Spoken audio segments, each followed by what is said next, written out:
در خاطرش گذشته را مرور می‌کرد. باورش نمی‌شد بالاخره ثمره آن چهله‌های مدامی که گرفته بود را بناست ببیند. خوب خاطرش بود که همه می‌گفتند اگر می‌خواهی امام غایبت را ببینی باید 40 شب 4 شنبه مسجد سهله باشی.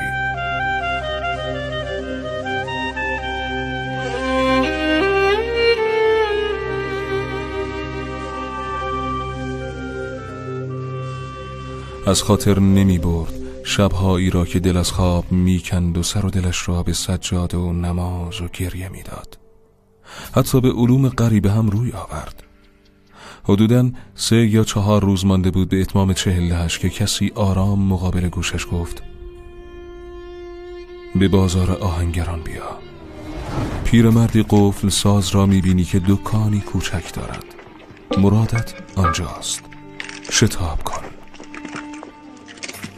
مقابل دکان که ایستاد به داخل نگاه کرد. امام را دید.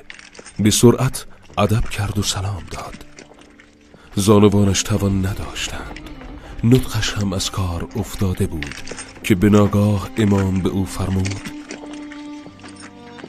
کنار بیا، بنشین و نظاره کن. مات و مبهوت بود که زنی فرتوت و مضطرب عصازنان از راه رسید. دستان لرزان او توجهش را جلب کرد. تا جایی که میتوانست قد خمیدهش را صاف کرد.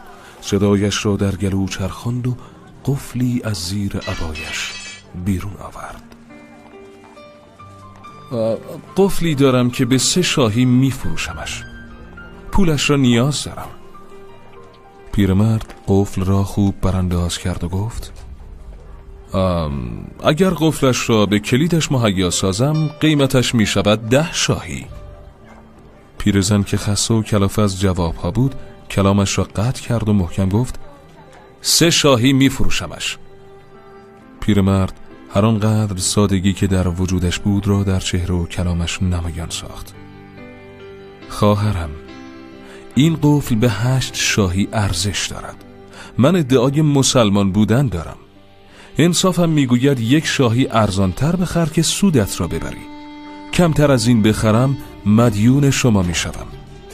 پیرزن با عصبانیت به پیرمرد گفت من کل بازار را گشتم تا 1 نفر آن را از من 3 شاهی بخرد ولی هیچ کس نخرید.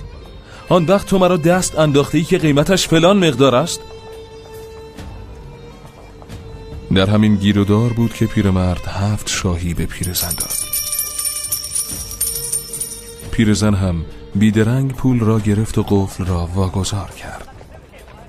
او که محو رخدادهای ما بین آن پیرزن و قفل ساز بود به ناگاه با صدای پدرانه امام عصر به خود آمد که می‌فرمود این گونه باشید تا من خودم به سراغ شما بیایم. به 40 نشینی و ریاضت نیازی نیست. مسلمان باشید، همین برایم کافی است.